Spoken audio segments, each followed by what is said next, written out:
Welcome back to Mirror's Edge. Now, a couple of weeks ago we went through all of the campaign achievements that this game had to offer, and now it's time to finish this up and finally go for the 11 achievements tied to the DLC and the time trials. Now, throughout my life I have gone for many insane achievements and 100%. I mean, recently I've just finished The Evil Within that had some really tricky challenges, and in the past I've done Super Meat Boy and such as that. So trust me when I say that these 11 achievements are easily the hardest achievements that I have ever gone for. No achievements have made me mauled and hate as much as the time trial DLC have. Now, I am getting a little ahead of myself, so let's get straight into it so I can welcome you to the nightmare experience that was the pure time trials. Welcome to the achievement grind. So for those of you who aren't aware, the pure time trials are a collection of short stages and maps where you have to race from checkpoint to checkpoint in a certain amount of time. The faster you complete the level, the more stars you unlock. And for the superstar achievement, we need to get 90 stars out of a possible 99, which means that we need to get 3 stars on pretty much every single level. Now, the problem with this is that the time limit to unlock these 3 stars in each level is horrible. I don't know how the developers thought that the time frame that they give is fair, but honestly it feels like they got speedrunners to run the levels as best as they possibly could and then just took 30 seconds off whatever they got. Make a single mistake, start again. Grab a ledge wrong or lose your momentum for a split second, start again. And even if you hit every single jump and volley correctly and never lose momentum, if you don't take the most efficient path, you will not hit 3 stars. These achievements demand perfection. So, let's begin. I booted up the time trials and clicked on the first level, Chroma. Now, I didn't know this, but I actually started on the DLC levels. The normal time trials that come with the base game are all made from levels throughout the campaign, but the pure time trials DLC added a bunch that are pretty unique and abstract.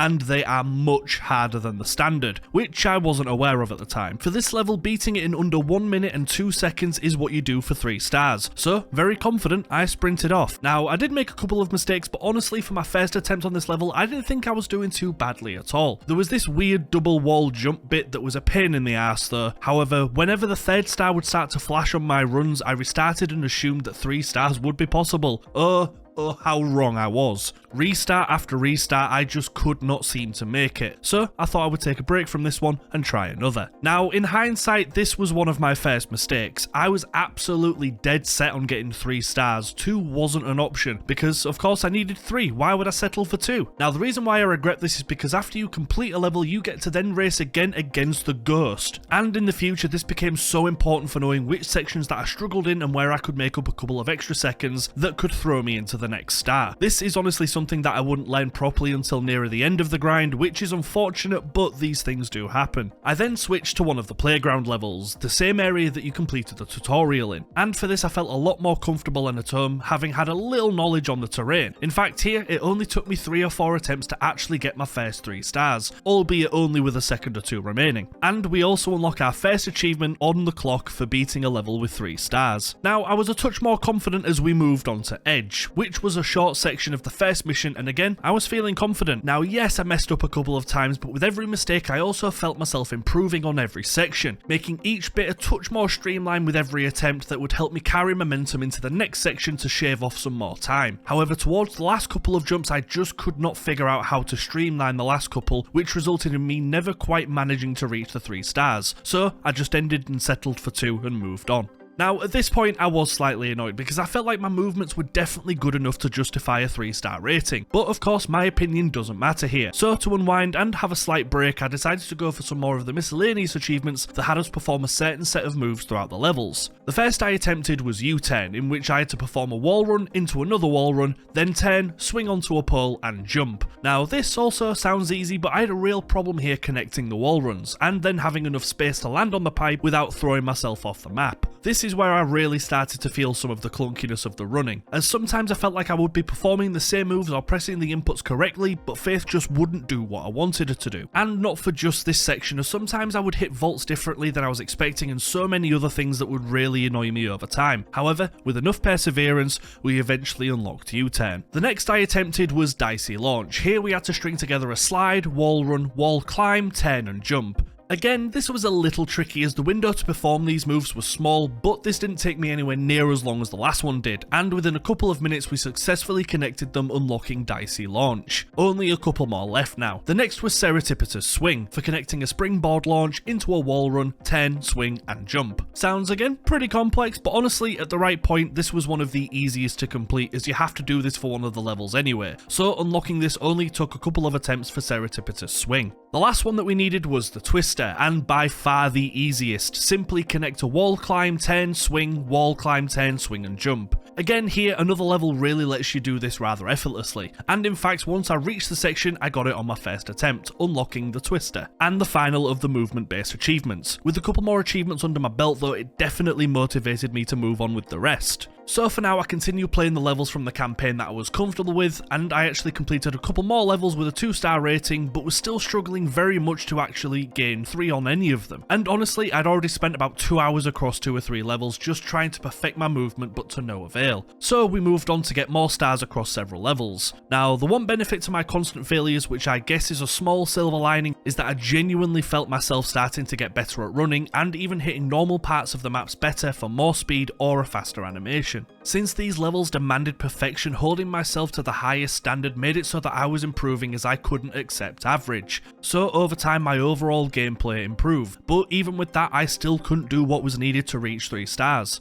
Until we got to the 3 Storm Drain levels. Honestly, these were my favourite in all of the trials as I loved running the drains in the campaign, but here the layout made it a lot more linear than some of the other more open maps, which meant that there was far less room for variations, but instead you could focus on the jumps that you knew and how to perfect your momentum to reach the checkpoints faster and faster. In fact, on Storm Drain 1, we unlocked 3 stars on our very first attempt, and that felt wonderful. It was only by half a second, but it still felt great to feel like I was good enough to actually do it. Now I went back to burning through more levels, and something that became apparent to me is that I was great at hitting 2 stars on levels, as over time my points started to rack up, but I couldn't figure out what I needed to do differently to save enough time to hit 3 consistently. However, on the level Bearfield we hit our first achievement related to collecting skill stars. The first was baby steps for reaching 20. Now this honestly worried me as I was already struggling here, then grinding all the way to 90 and hitting 3 stars on most levels would surely break me, and don't worry, it does. So to see if I could grind some easier stars, I decided to tackle the other 2 Storm Drain maps as well. I think also the fact that I already speedran the campaign helped, as I already knew the little tricks in the level to cut seconds off my time. And it really must have been the case because on my 3rd try we also got 3 stars on Storm Drain 2 as well, and I quickly booted up 3 to complete the Storm Drain trilogy. And would you look at that, 3 stars yet again on my first try. And this honestly gave me a new breath, so I just plodded on, but the same thing kept happening. I reached 2 stars fairly easily but just could not make it to 3. So I decided to go for another achievement instead for now. When you first boot up the trials, a bunch of them will be locked that you have to unlock by either completing the respective chapters from the campaign that they came from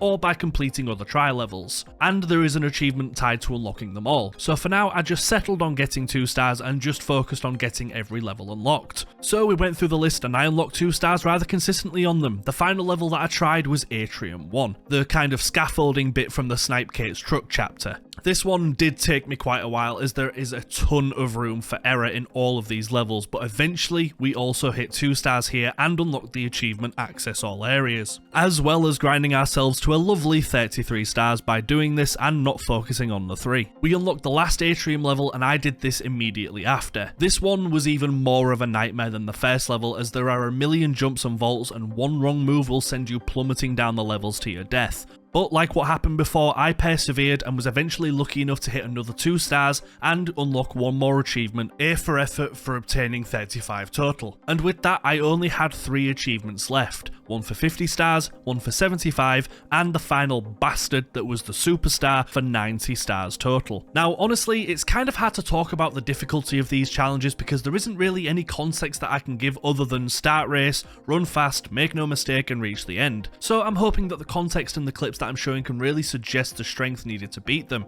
because I swear I'm not exaggerating when I say these are the hardest trials I've ever done. And I mean, to solidify the point, I also want to mention that the game has been out since 2008 and only 0.66% of people have unlocked the 90 stars achievement. So yeah, this bitch hard. So for now, we're back to the grind, going through more and more levels, trying my hardest to run as fast as my exhausted little legs would carry me. And like before, we're making some lovely progress, and then we reached a level called Office, which said that the 3 stars time was only 27 seconds. This made me think that the level was incredibly short, so I decided to try and 3 stars this one as well. It places you in the office buildings from the rope burn mission, and I already knew a fairly quick way up, so I took off, and with a couple of attempts I threw myself to the top floor and into the beautiful and glorious red light that cemented my 3 stars. Without question, this is one of the easiest levels in the game. And like before, I just grinded more and tried to get as many stars as I could, and after getting 3 stars in a level called Velocity, I was only 2 stars away from the next achievement, so I was keen to take that off the list too. I decided to try Factory next. I love this one, as for the most part you have to dodge and run through layers of shelving, and I don't know why, but even though it was very confined, I had a ton of fun with this one. Now, don't get me wrong, annoying as well in some parts, but we quickly beat the level with 2 stars and unlocked the next achievement, still counting. Now here is where I think I made a little bit of a mistake, and what made the run slightly harder for myself. I then went back to the pure DLC levels that were much trickier to do than the base levels, and decided to just go through them all 3-starring them. Now they are very convoluted, with every jump having 5 different directions that you can choose from, and we needed to find the quickest in all of them. Now I really didn't recognise the difficulty slide for this one yet, so I just pushed through, spending at least an hour or 2 on every single one of these levels. They were honestly a nightmare, but I kept at it as I knew that I needed the stars for the achievement, and there was no way to cheese this. And slowly but surely we started to gain stars on them all as well. Also going through previous levels I'd already completed and trying to get the extra star that I might be missing. And as I said before, I could feel myself getting better with every single mistaken level, and I really noticed this when I went back to grind the 3rd star on a level called Edge. I 3-starred this level on my 2nd attempt back. So for comparison, I'm going to play my original qualifying attempt on it and then my 3-star attempt, so you can understand the level of play that is needed to get to the top and to also show my improvement.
And after all of that, I was only 0.21 seconds off not getting the 3 stars though. So it shows how fast you have to be and how every move has to be absolutely spot on. And this was the case with most of the levels that I achieved 3 stars on. Most of them I got with under a second remaining. And this is what I meant about the fact that the time it gives you to beat them is really unfair, as this honestly took me weeks to get through. And I don't want to ramble on about everything else that I've already mentioned, so we soon found ourselves with only 2 stars away from 75. And I decided to achieve this one on one of the pure time trials maps. Now this one wasn't necessarily difficult, but I had a lot of jumps that were very easy to miss or lose momentum on. But once again, we persevered, and also tried new methods of running, and I really tried to perfect our run. And thankfully, after about maybe 2 hours, we completed it with 3 stars and unlocked the next achievement to explore strange new worlds. Only one left, and this is where the real rage and moulding began for me. I had grinded my way to 82 stars somehow, and that meant that I had every single level at least 2 stars. Now it's time to go through them all again and grind 1 more star on 8 levels. And this is where the horrible bastard achievement broke me. But I also do admit a little bit of fault here. There is a level called Atino Rise, and this, without question, is the hardest level of them all. The amount of jumps and swings and wall runs it has is stupid, and it is so easy to fail. I eventually developed a sort of vendetta against this map as I just could not do it. I simply could not get the final star that I needed from it. And honestly, this absolutely destroyed my soul, as it felt like I had runs that were more than good enough to justify 3 stars. And after, I kid you not, maybe about 9 or 10 hours on this map alone, I gave up, shut down the game for nearly a week, ready to throw in the towel and just let this game beat me. However, Mama didn't raise no bitch. I mean, well, she actually did, but please don't let her know that. And just over a week later, I booted up Mirror's Edge ready to get the last 8 stars and be done with this experience forever. And I played it smart and stayed the hell away from Atino Rise. And the most incredible thing happened. I don't know how this was possible, but it was like the holy god of speedrunning took me in its arms and gently whispered that everything was going to be alright and tonight was the night. I started to get 3 stars. Quickly. In fact, the 3 stars just kept rolling in. I don't know if it was the week away or the determination to not let this game beat me, but it was working, and moment after moment we gained star after star, until we were only 2 stars away. 2 stars away from never having to play this ever again and completing the hardest grind of my life. Now, something I rarely do in my videos is just to play the footage. Normally my videos are 95% narration with a couple of funny moments or reactions throughout it. However, for these last 2 stars, I'm gonna shut up and just play the footage, as they sum up how I was feeling more than I ever could do in a script. So here are the last 2 stars. Also worth mentioning that it's currently about 3 in the morning, so I sound like absolute smeg. Apologies. I got 5 more tries. 1.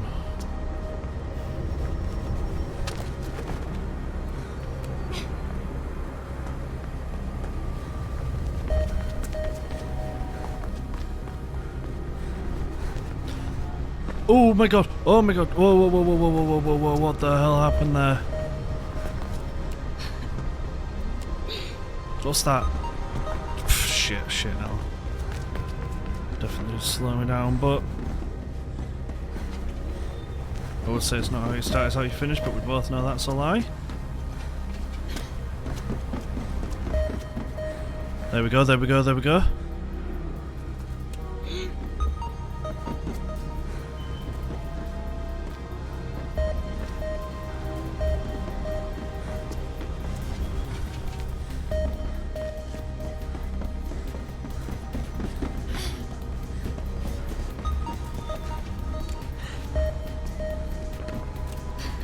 Come on, come on, come on, come on, come on, come on, come on, come on, come on, come on, come on.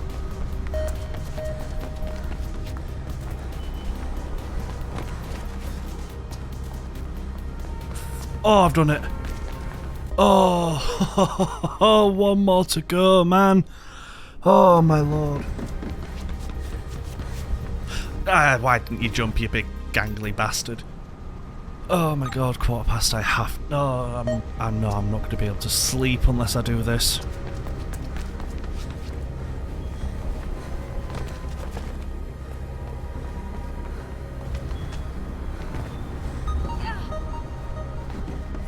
At least I picked up my speed then, what the fuck?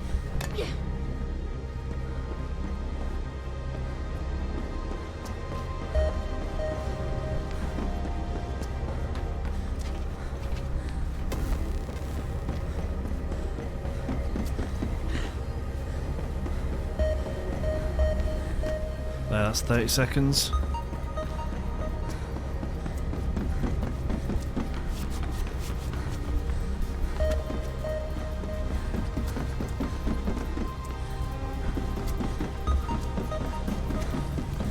Come on, now.